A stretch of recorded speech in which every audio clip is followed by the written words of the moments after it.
Hey everybody, Backpack Hack here, coming at you with another trail tip.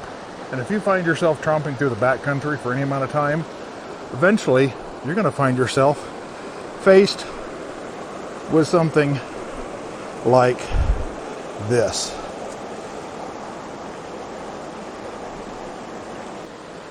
That's right, you're going to find yourself needing to cross a river.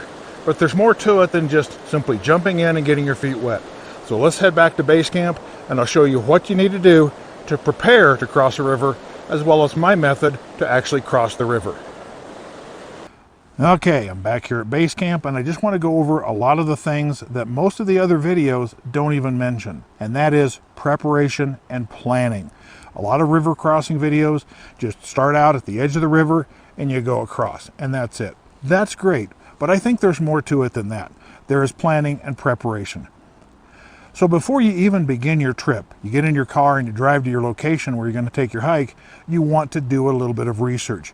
You can get online, you can do some web researches, you can stop at local places and ask for information. Ranger stations are a good source of information. You can ask nearby landowners what the condition of the trails are. And most especially, as I've alluded to in this video up here, the most recent information you're going to get about a river crossing is the people that are coming from the other direction that have crossed the river before you.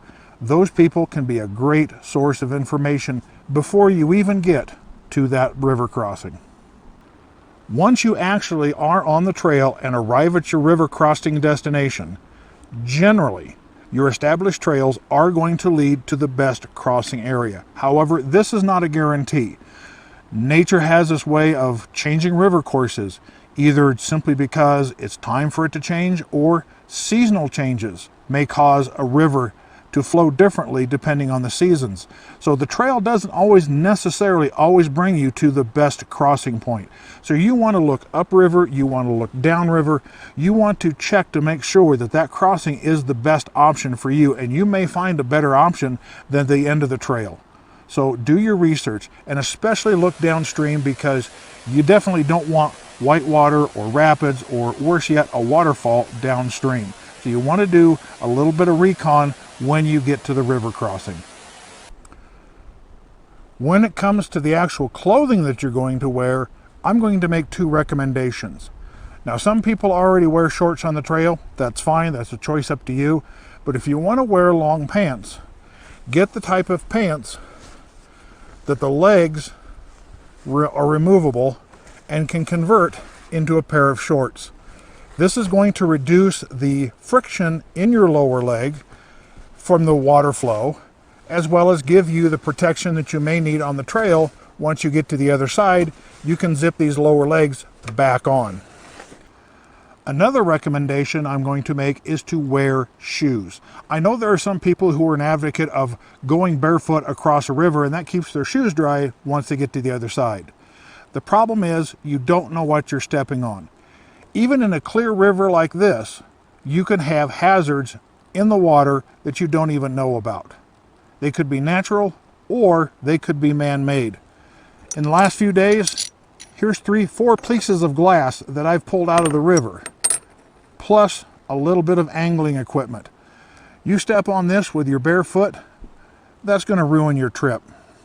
Now, I don't mind being in a remote area and somebody hauling a beer up there, and I don't have a problem with it putting it in the river to cool it down, and I don't have a problem with them drinking it.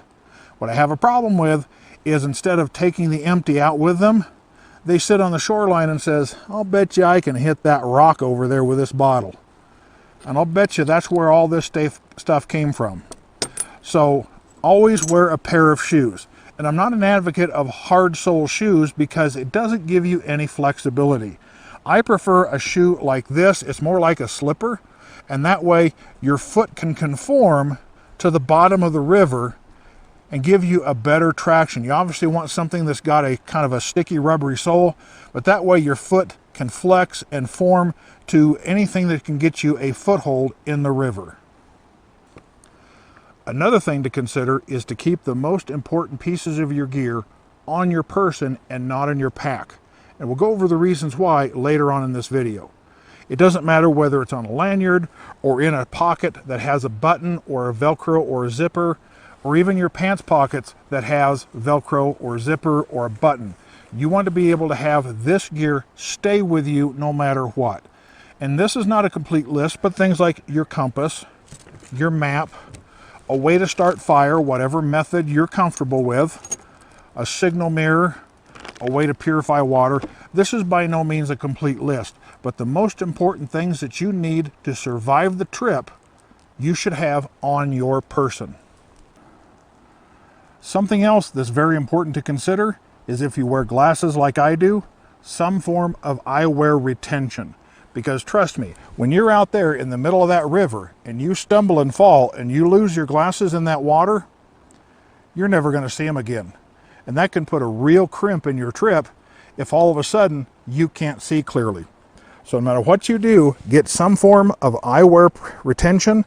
So if you stumble, your glasses have a far better chance of staying on your face than ending up in the bottom of the river. Something else that should always be in your pack is your contact information if you lose your pack. Hopefully an honest person will find it and get a hold of you. Now it's up to you whether you want to put your name and address or just an email or your phone number. Totally up to you what information you want to put on there, as well as if you want to offer a reward and even specify that reward. This way, if you become separated from your pack, either crossing a river or not, hopefully an honest person will find it and get in touch with you and you can get your gear back. So put your contact information in your pack. All right, we're getting close to crossing the river, but there are 3 important things you need to do to your pack itself. Number 1, undo the waist strap. Number 2, undo the chest strap. And number 3, you want to loosen your shoulder straps.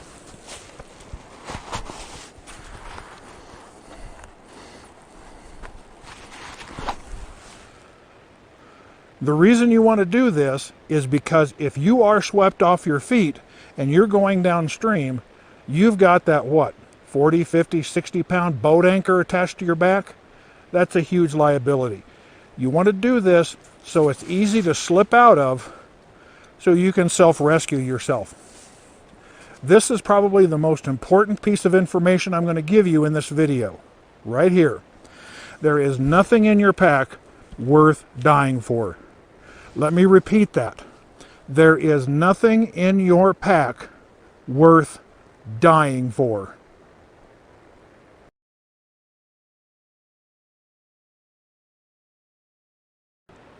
My method of crossing a river solo uses either 2 naturally found sticks or 2 trek poles, whichever you prefer.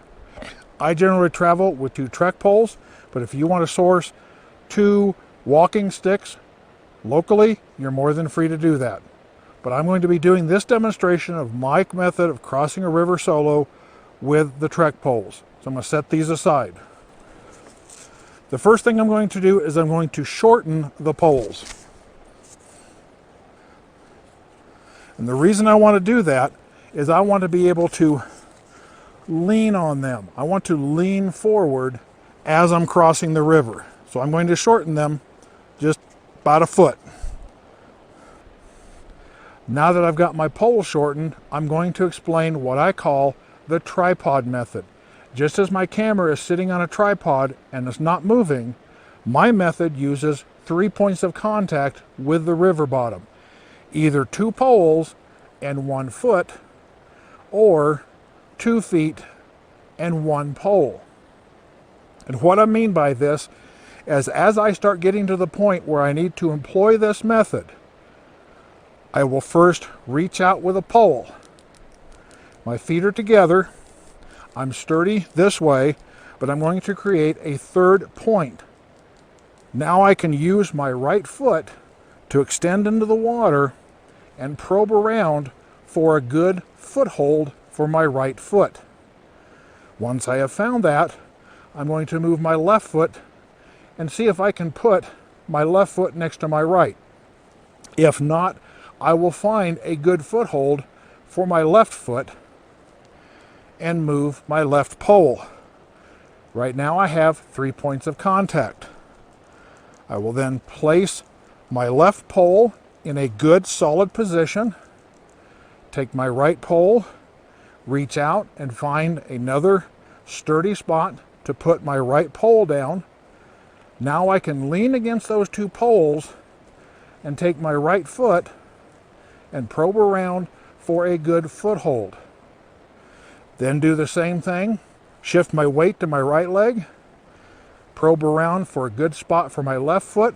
I don't want to put it right up against my right foot. I want to keep it away, because if I do that, now I've only got 2 points of contact.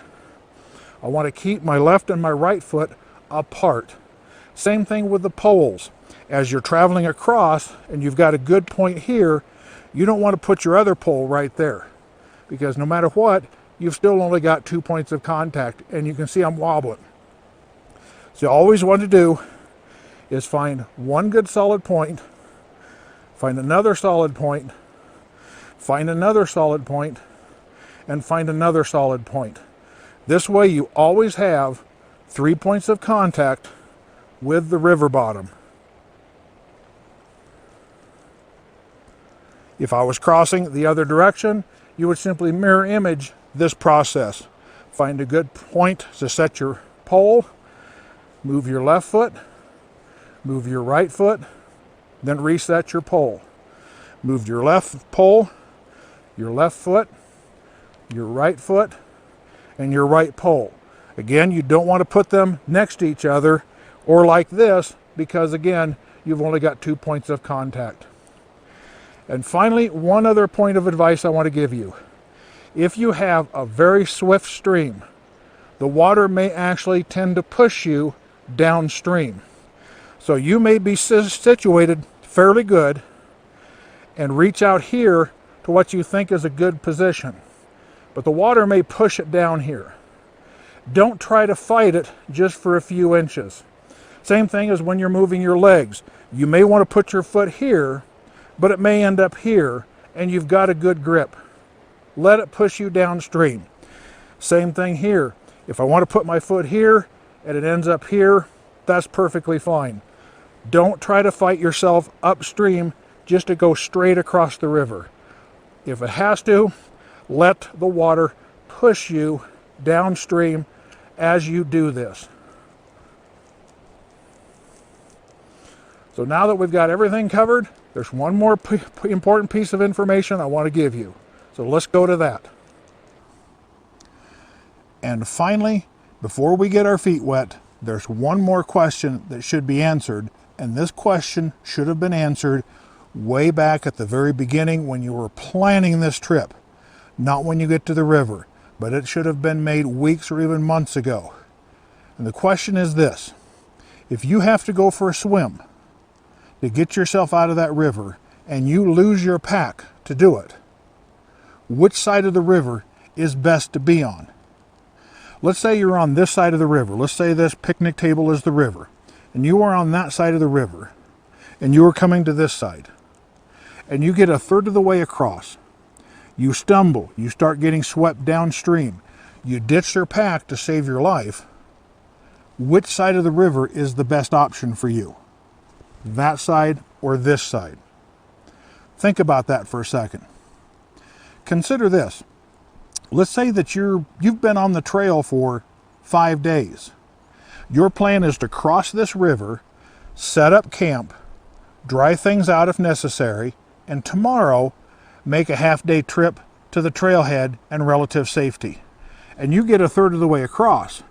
Does it make sense to try for the near side of the river just to get out of the river?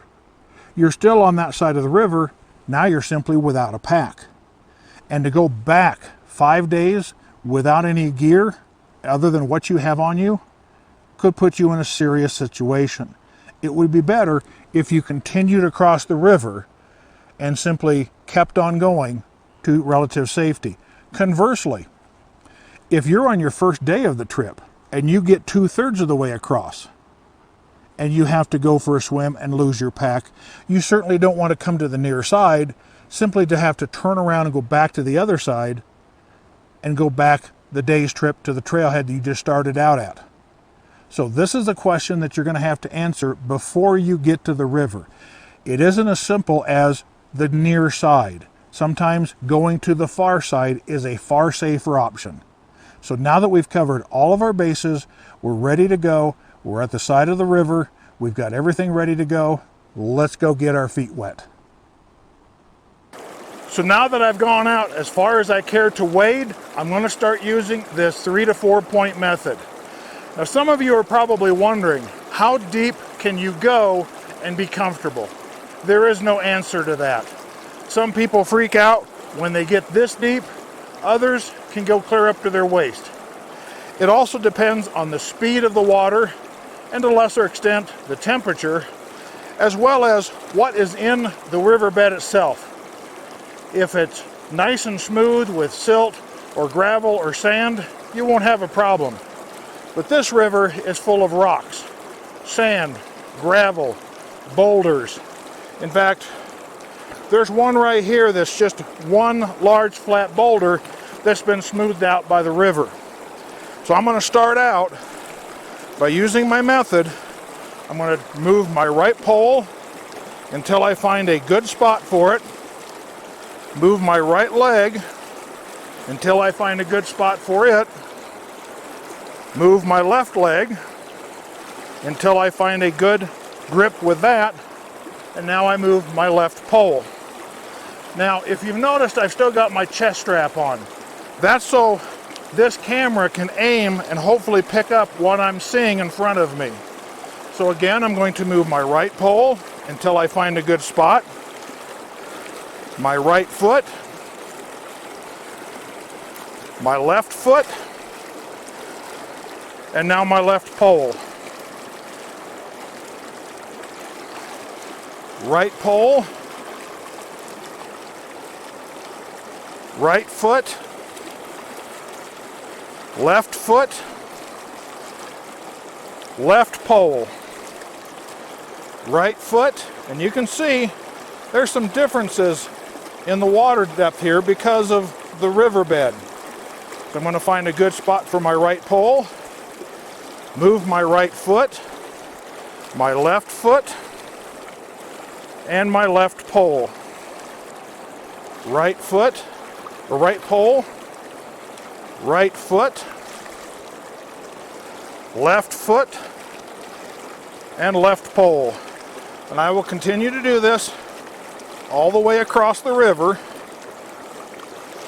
but I'm not going to do that because it'd take too long and my camera battery would probably die.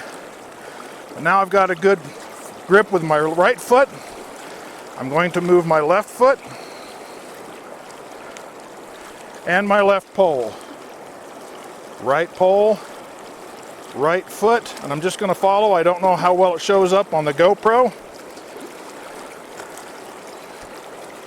But these rocks are pretty slick because they've been smoothed over by the river water.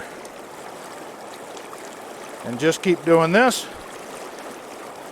There I slipped. That's how slippery these rocks are.